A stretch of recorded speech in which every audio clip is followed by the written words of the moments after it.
Vamos a continuar nuestra reflexión, nuestra serie de sermones que hemos estado realizando en Primera de Corintios, así que voy a invitarles a que puedan buscar en sus Biblias Primera de Corintios 6, del 1 al 11. Primera de Corintios 6, del 1 al 11. Yo la tengo en versión NBI, así que la voy a leer en este momento. Si alguno de ustedes tiene un pleito con otro, ¿cómo se atreve a presentar demanda ante los inconversos en vez de acudir a los creyentes? ¿Acaso no saben que los creyentes juzgarán al mundo? Y si ustedes han de juzgar al mundo, ¿cómo no van a ser capaces de juzgar casos insignificantes?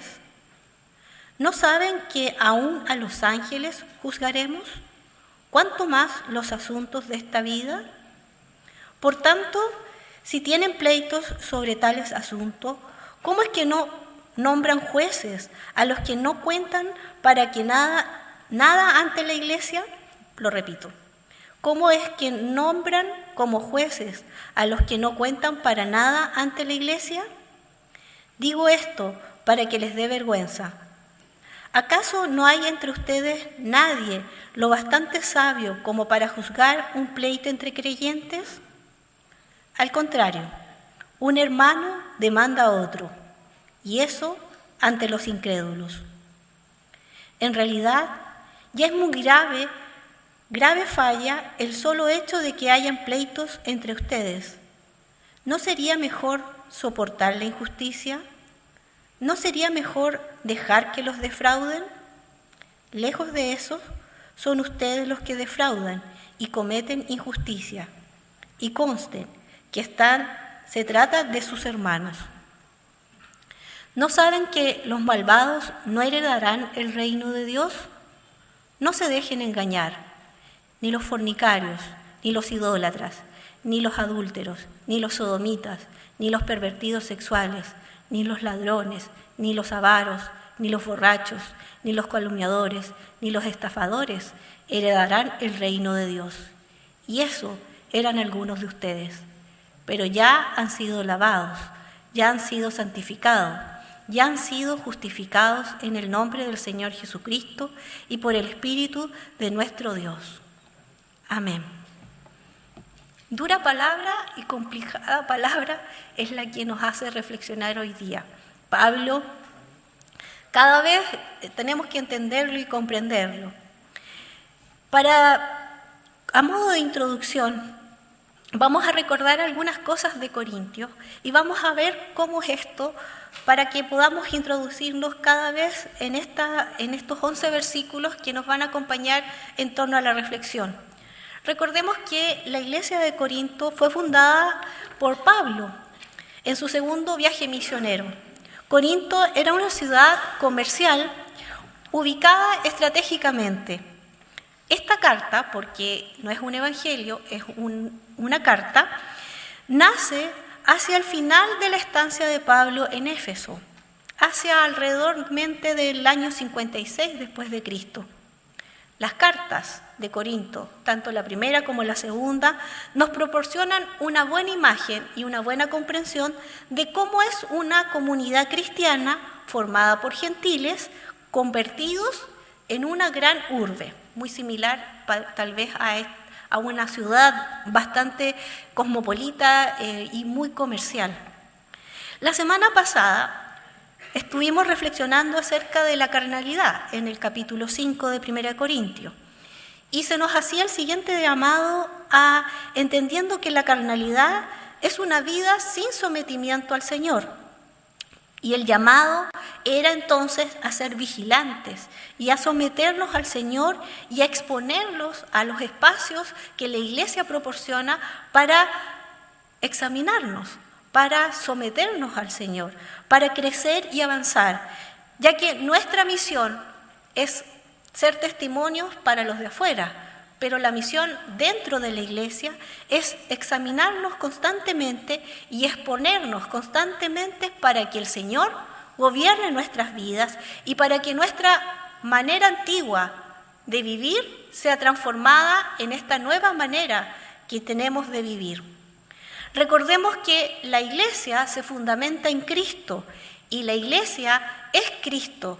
Por lo tanto, no hay una comunidad y no hay otro fundamento en el cual como Iglesia nosotros podamos construir una vida, sino que bajo las enseñanzas y bajo lo que Cristo hizo cuando estuvo y cuando nos enseñó como humanidad, pero cuando estas enseñanzas quedan en nuestra vida y nos motivan y nos someten a esta enseñanza. En la sección de este capítulo 6, de estos 11 versículos, nos va a hacer nuevamente un caso o un ejemplo que vivía Corintios, pero de cómo otro tipo de carnalidades está introduciéndose en la iglesia de Corinto. De los versículos del 1 al 6, podemos decir que es el discernimiento y habla acerca de este discernimiento que la iglesia de Corinto debe tener. Nos indican que hay un pleito entre miembros, entre cristianos de la misma comunidad. Por el lenguaje técnico de tener un pleito nos indica que están en una situación judicial y están dentro de un tribunal externo, pagano, lo vamos a decir de esa manera, externo a la iglesia. Esta comunidad, recordemos la de Corinto, se había jactado de tener mucha sabiduría, de ser los mejores. Y ahora, en esta situación de dificultad y de pleitos entre hermanos, no tienen la suficiente sabiduría para solucionar ese pleito dentro de la iglesia. No existe una persona como juez o como mediador para resolver las querellas que se hacen o se demandan dentro de la iglesia. Estos conflictos estaban. El tema es que parece ser que los estándares esperados para la iglesia, dentro de la iglesia, no son los mismos que para los de afuera. Y los de adentro, los creyentes, están haciendo algo que contradice todo lo que ha enseñado Jesucristo como fundamento. Pablo entiende a la iglesia de Corinto como una comunidad escatológica. Y aquí me detengo en esto que indica esta comunidad escatológica, es la idea de juzgar al mundo. Pablo está pensando y está experimentando que ese momento del siglo I, aproximadamente en el 56 después de Cristo, es el último tiempo. Cristo ya viene y la iglesia está con conflictos y le exige a la iglesia ser una comunidad sostenida y tan madura que pueda juzgar y resolver, porque esa misma comunidad, esas mismas iglesias, ese mismo cuerpo que está siendo formado por Cristo como iglesia, va a juzgar al mundo. Pero la iglesia no está siendo esa comunidad escatológica. Este tiempo escatológico está siendo cada vez más observante en Pablo, pero la iglesia no está teniendo este estándar que significa ser cristiano y que en un tiempo futuro van a juzgar a los no creyentes, a los que no son cristianos. Existe entonces una pregunta que Pablo hace muchas preguntas en estos 11 versículos, pero hay una que es interesante. Les dice, ¿son incompetentes para construir un tribunal básico? Se esperaba que la iglesia, o tal vez, porque también les dice que en realidad es una falta grave que ya existan pleitos dentro de los creyentes. Es feo que peleemos entre los creyentes, les dice. Pero, por último, si hay un problema, resuélvanlo y tengan la suficiente sabiduría para organizarse y hacer un tribunal básico que pueda mediar y solucionar este problema. Pero no lo hace Corinto. Van estos hermanos al tribunal de afuera. Entonces, el problema es que la certeza que Pablo tiene de que la comunidad escatológica, la iglesia de ese momento, va a ser la juzgada, va a estar dentro de los tribunales, resulta bastante vergonzoso que estos cristianos eludan esta responsabilidad de solucionar este pleito, y más aún si son cosas cotidianas. El tema que podemos destacar o que podemos mirar es que esta sección es la comprensión de que la Iglesia como comunidad escatológica y que este testimonio que debemos tener dentro debe ser testimonio hacia afuera. Y eso no se está cumpliendo en la Iglesia de Corinto. Está siendo vergonzoso la actitud que la Iglesia tiene. De los versos del 7 al 11 está el caso concreto o parte de la situación de este caso o de este ejemplo. Las acciones de estos dos miembros en conflicto avergüenzan a la Iglesia y a ellos mismos. Y ahí nos da como una responsabilidad en nuestras acciones o en el accionar de estos miembros. No solamente avergüenzan a la Iglesia, sino que se están avergonzando a ellos mismos. El verso 7 nos habla acerca de esta falla que existe, que existan pleitos entre hermanos. Y esa no debe ser esa realidad. Debemos aprender a relacionarnos de la manera que nos enseña Cristo. No es normal que hayan pleitos. Entre cristianos debemos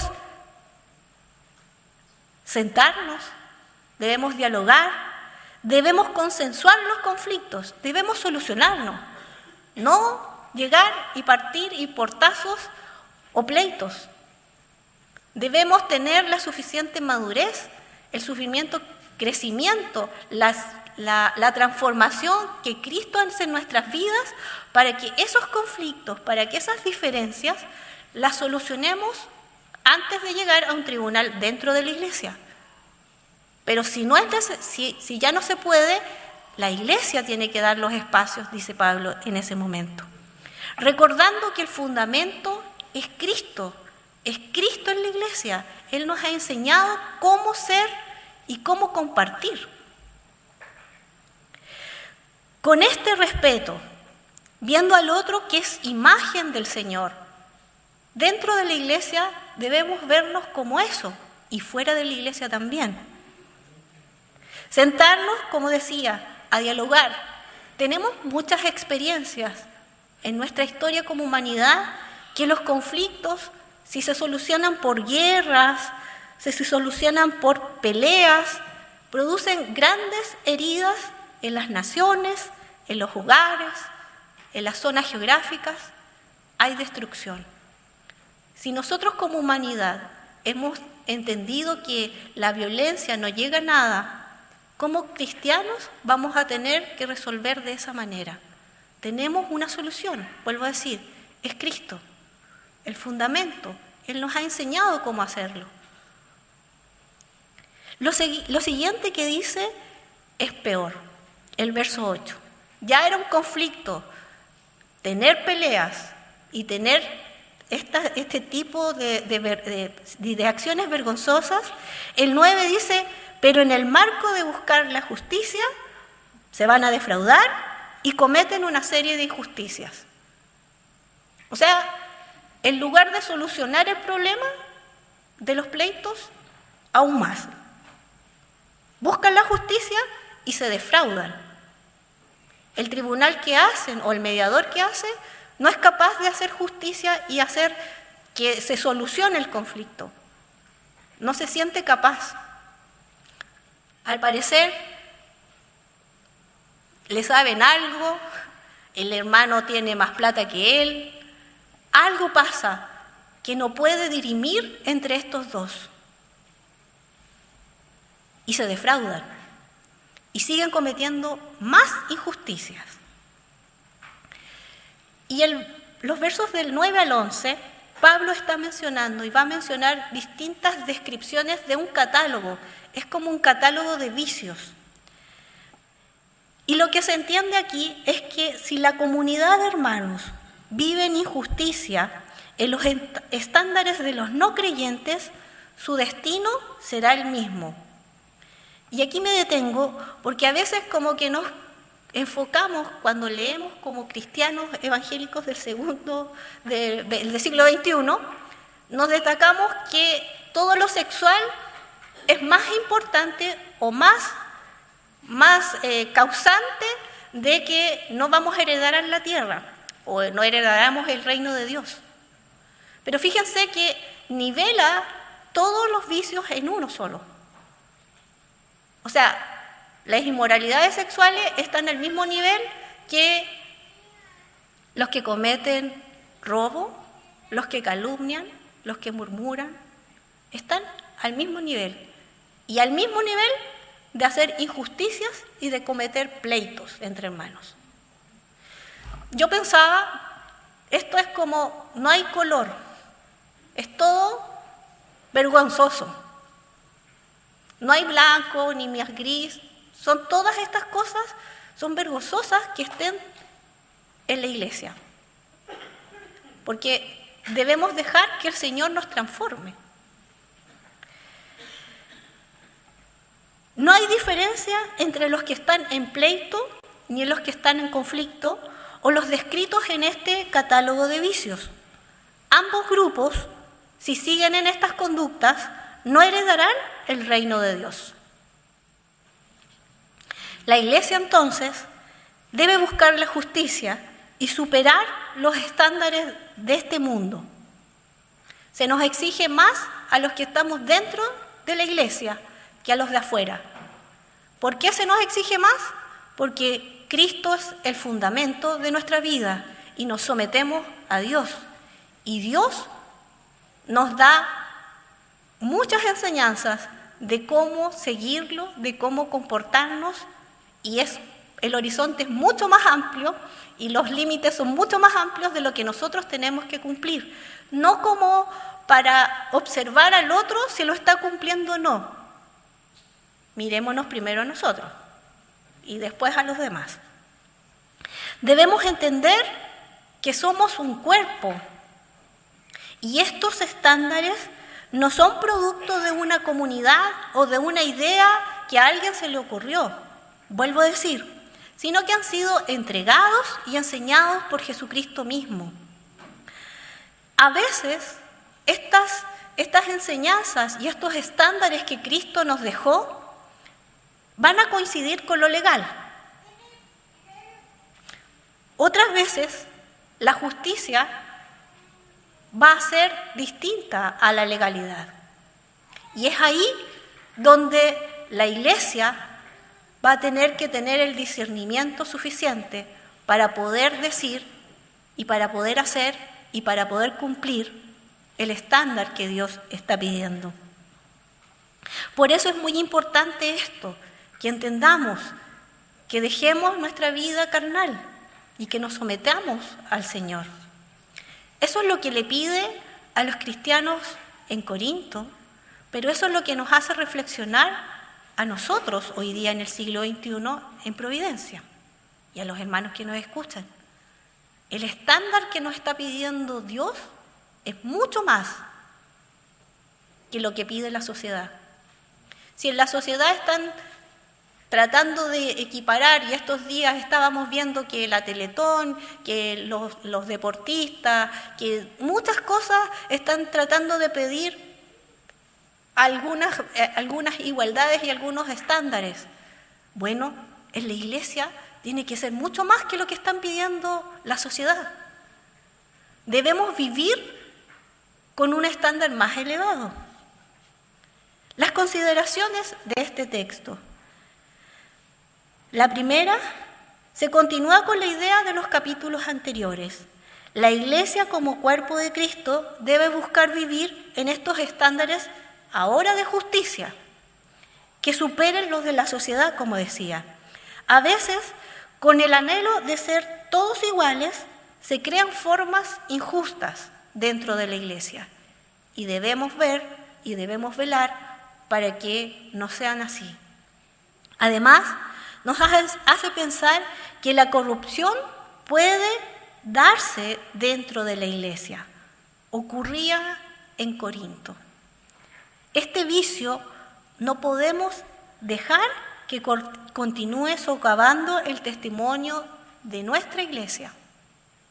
No lo podemos permitir. Es vergonzoso que la corrupción esté en la iglesia en el siglo XXI. Es vergonzoso que nosotros como iglesia lo avalemos.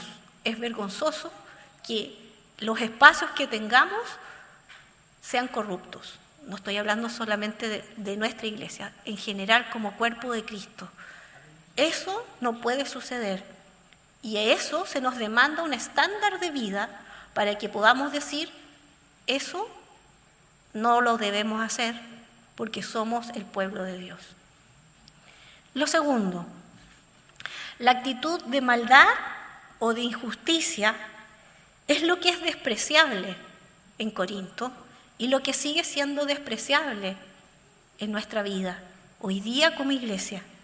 Todo este conjunto de vicios lo rechazaba la sociedad del siglo I y nosotros como iglesia también lo debemos rechazar, porque todos, de alguna medida, si seguimos con esas actitudes, no vamos a heredar el reino de Dios. Es la alerta que nos hace Pablo, es lo que nos hace repensar qué es ser iglesia. No es solamente venir. Iglesia no es el edificio. Iglesia somos nosotros. Usted y yo soy iglesia y somos parte del cuerpo. Estos dos puntos nos hacen analizar esta carnalidad nuevamente. También se puede mostrar esto cuando somos injustos. La carnalidad la muestro y la evidencio cuando soy injusto, cuando soy corrupto, cuando muestro algo distinto a Jesús. También estoy siendo carnal. Si me doy cuenta de eso, tenemos tiempo para transformar nuestra vida y pedirle al Señor que tenga misericordia. Porque en lugar de ser luz, estamos avergonzando a Cristo. Es vergonzoso, tomo las mismas palabras de Pablo, es vergonzoso ver injusticia en la iglesia. Es vergonzoso participar de esa injusticia. No estamos siendo luz. Y lo tercero, como creyentes debemos comprometernos en este sentido a vivir como comunidad escatológica. Somos el cuerpo de Cristo y también percibimos que estamos viviendo los últimos tiempos. Por lo tanto, nuestro estándar de vida debe ser superior, no bajarla, superior a lo que estamos viendo. Recordamos con esto algo que también lo hemos reflexionado en meses anteriores, cuando veíamos Deuteronomio, donde este pueblo había sido liberado, donde este pueblo iba a transitar de una tierra a otra, pero en medio de ese peregrinaje se les exigía un estándar adecuado. Debían ser luz, debían ser sal para testimonio de los otros. Cuando llegaran a la nación, no era que tenían que dar luz, sino que en el transitar, en esa vida. Bueno, ¿para qué? ¿Qué debían decir los otros pueblos? No ellos. Qué justos, qué sabios, qué inteligentes son este pueblo. Todos sabemos que ese pueblo falló, que ese pueblo no fue luz a las naciones. Todos sabemos eso. Ahora el pueblo de Dios somos nosotros, la iglesia, y tenemos la misma demanda que en Deuteronomio, el mismo estándar que Deuteronomio. Comprender que ser iglesia no es de una manera individual.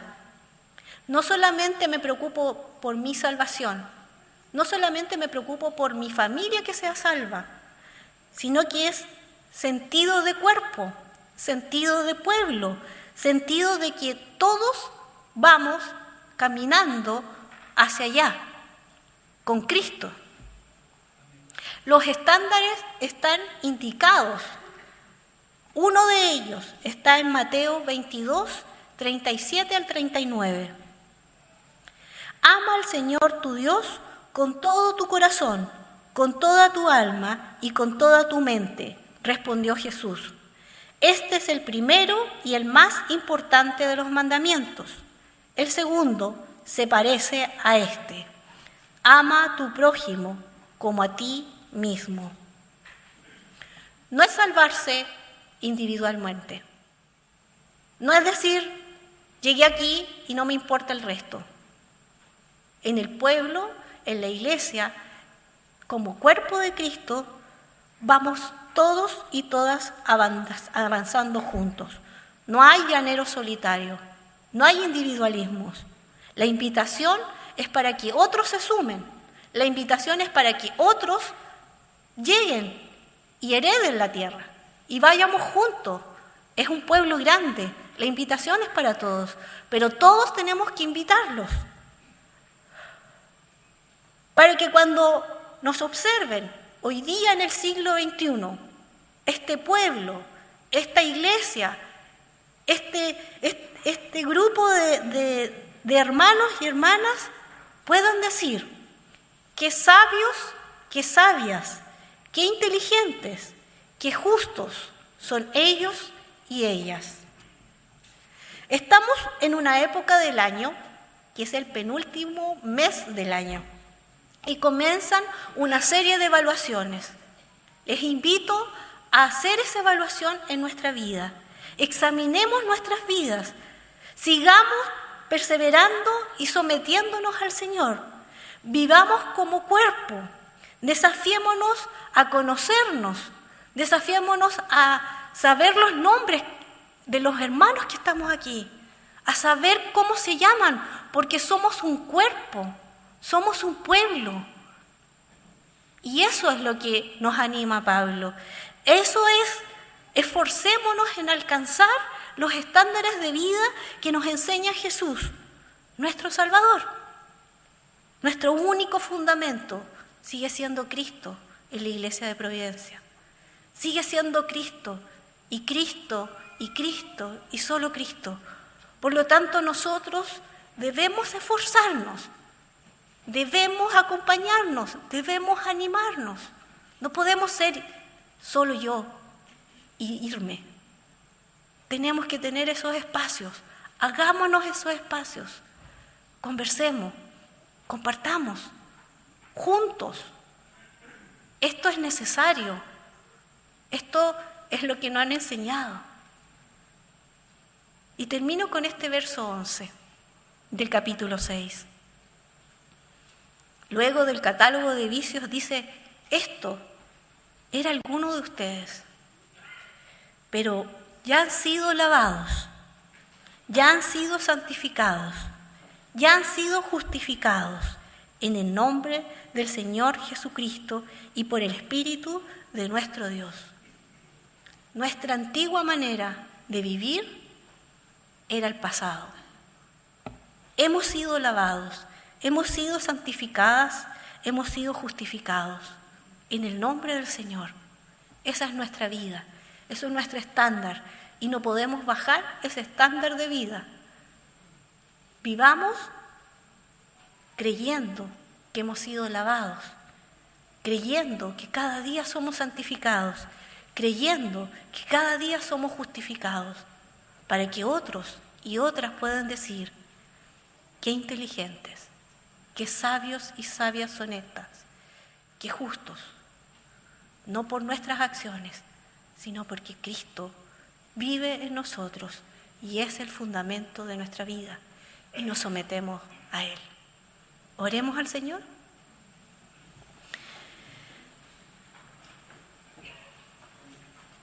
Te damos gracias, Señor, por tu palabra, Señor, por lo que tú haces en nuestra vida, por lo que nos impulsas y nos desafías. Nunca nos dejas, Señor, en el mismo lugar. Siempre nos impulsas a avanzar, siempre extiendes más el horizonte más lejano. Siempre estás demandándonos más.